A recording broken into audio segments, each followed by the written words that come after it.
folks, we are back with part 2 of the Cub Scout candle holder. So here is a chunk of 4x4 that I bought. I had to buy a 8-foot chunk of it. I bought a piece of Douglas fir because it was straight and it wasn't full of cracks, and it wasn't too expensive like oak would be, and not too soft and splitty like pine would be. So I bought that chunk. Then I planned out how to get my angles. So I'm going to have a sign on each side that's going to say what we want to say that we showed on the video before, which you should check out if you haven't seen yet, part 1.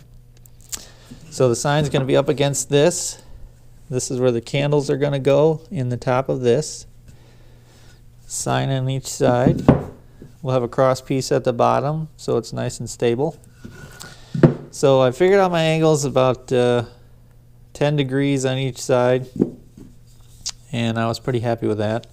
So then I went ahead and stuck this on the router table, clamped it down, and let the router cut out my tool path about 2 inches deep.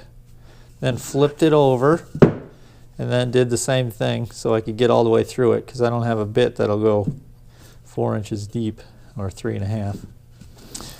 So after I cut it out, I did a little sanding, then flipped it up and drilled, found the center of each 3-inch section that it cut out, all 7 of them, and I drilled a hole in each one. And here's what it looks like. So there's 7 candle holes. It's been cut at an angle on the table saw. It's been sanded slightly, and I put a coat of stain on it just because I want it to be dark, because I don't want to see it, and to keep it from soaking up too much moisture and splitting or something. So in the holes, I just drilled a standard Forstner bit hole, but I bought these, which are called candle cups. So they are tapered, and they will fit any standard candlestick that way. And plus they're fireproof because it's metal. So you stick these in the holes, makes it look nice. Gets 1 screw hole in the bottom, that's what that little hole's for. Screw it down, and tapered candle fits right in there. So I had to buy a pack of 10, and they were a little bit difficult to find on the internet, but I did. I think it was Metalcraft USA or something like that. They shipped out cheap, and I think they'll look nice. So that's where we're at as far as where the candles are going to go. And now we got our angle for the sides. So I think the next step is to actually cut out the sign.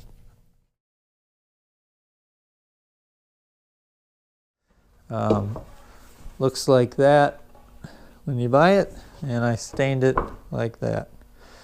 So it's flat, it's stable, it's stained on one side. I can put my shelf sticky paper on here, cut it out, and paint it, and peel off the sticker, and put on some clear coats. So next step is going to be clamping this down at the table. I'll probably cut it in half, and we'll cut her out, and that will be cool. So stay tuned for that. So what I've done so far from what we did last was all I did was cut the board in half, and I got it mounted on the machine. I don't have it clamped down yet. I got my clamps here ready to go. But I want to cover this in shelf paper first. So I'll put on some sticky paper, and then we will zero the machine to the bottom left of the board, and then we'll zero our Z with my homemade zero touch-off tool adapter.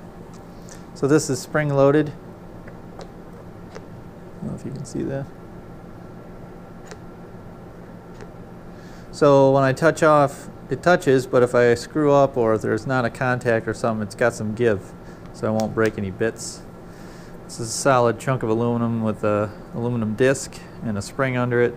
And then I just ground this to the machine, and when the tool touches here, it knows that that's Z, 0. And it'll automatically go up 2 inches and calculates for the thickness of this. So that's how I zero all my tools. Alright, so let me cover this in shelf paper, and then we'll clamp it down and zero it out. Alright, so I had a little bit wider piece of shelf paper than this, so I'm going to go ahead and use that.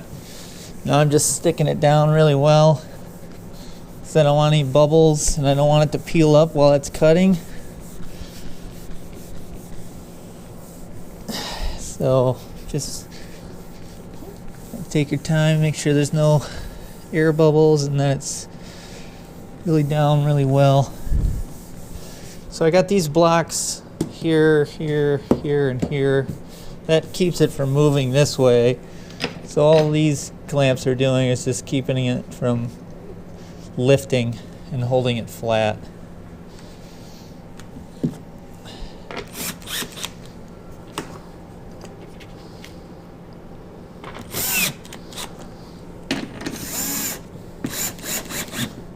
We know we got an arch here, so I'm going to be safe with my tools, not hitting that.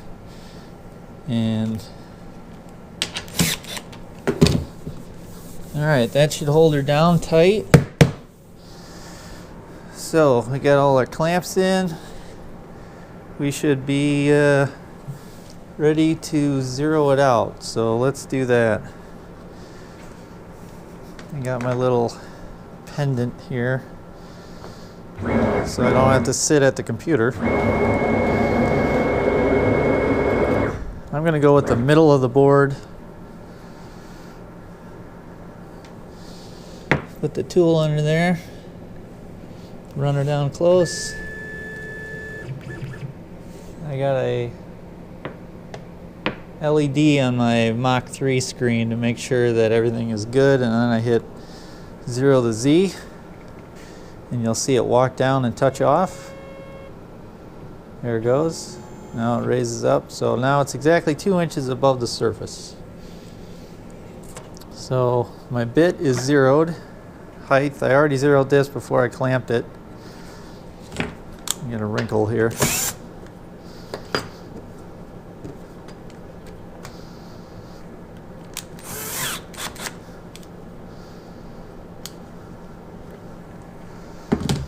Okay, so I'm going to run over and make sure I got the right tool path in there, and probably cut out the arrow first.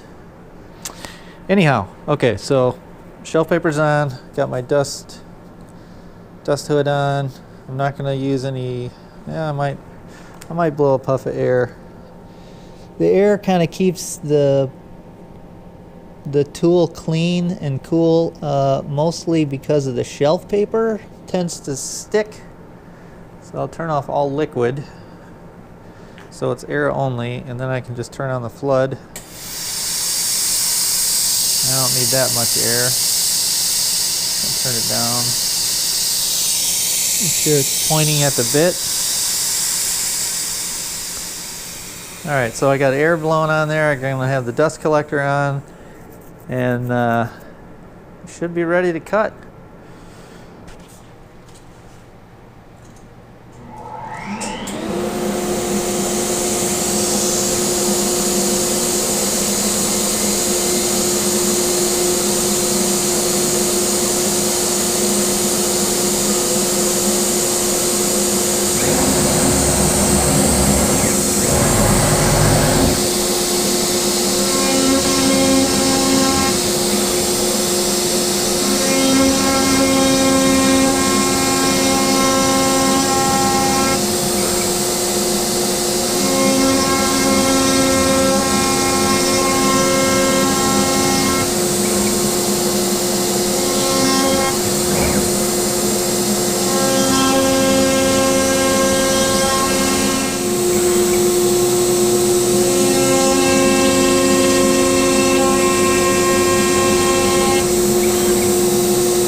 Alright, well there's the arrow. It looks pretty good. I didn't have any tear out of the shelf paper, so it looks like hardly any cleanup, and we'll be ready to paint. So I think I'll go ahead and cut out the letters next.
Turn on the air, turn on the sucker, and we'll hit start.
Looks pretty good. I think we'll go ahead and cut it out. Okay, now we got to do a bit change because we've done all the V-bit carving we're going to do. We're pretty happy with how that is, so we're going to cut it out. So we're going to raise up and change bits.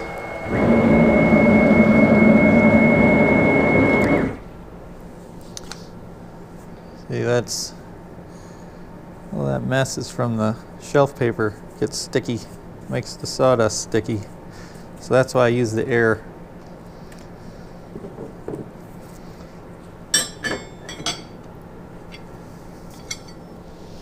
Alright, so get our V-bit out.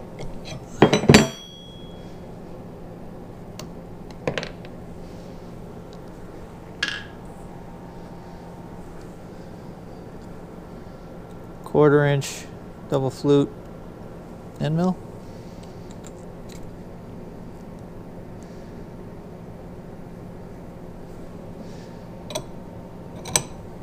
Put that in the spindle, tighten her up.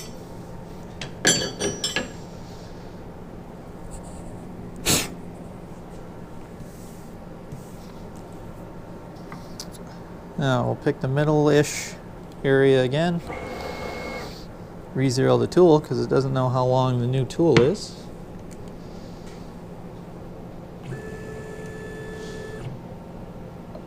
Make sure we got contact. We do. So go ahead and zero the tool out.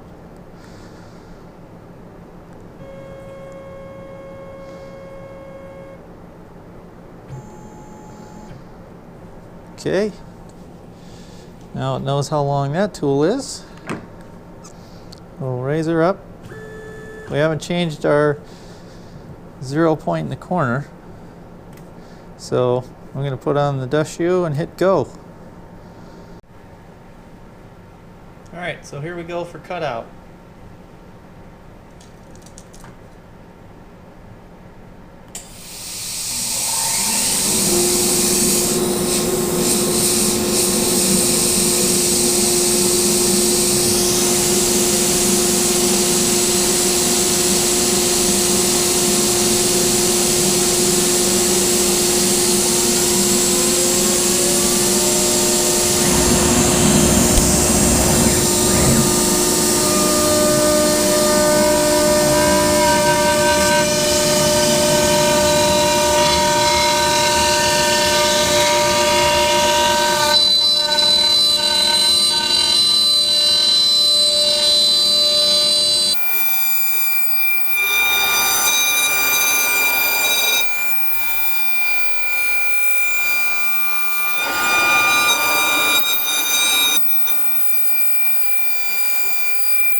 Alright, so we didn't cut all the way through because I didn't want to cut into my spoil board too much.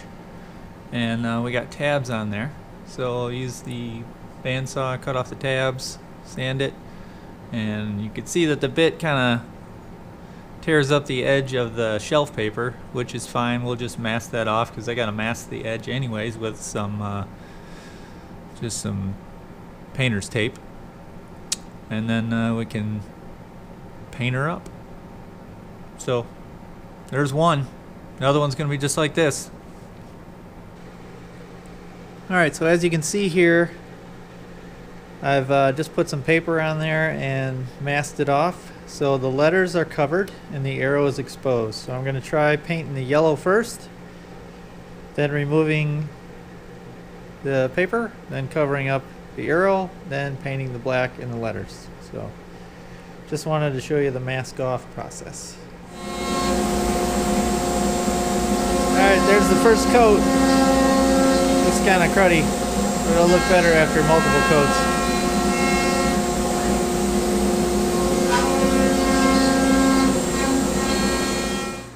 Alright, so here we are. We just got the yellow all painted up. Now I've masked off the arrow. We're going to paint the black for the words.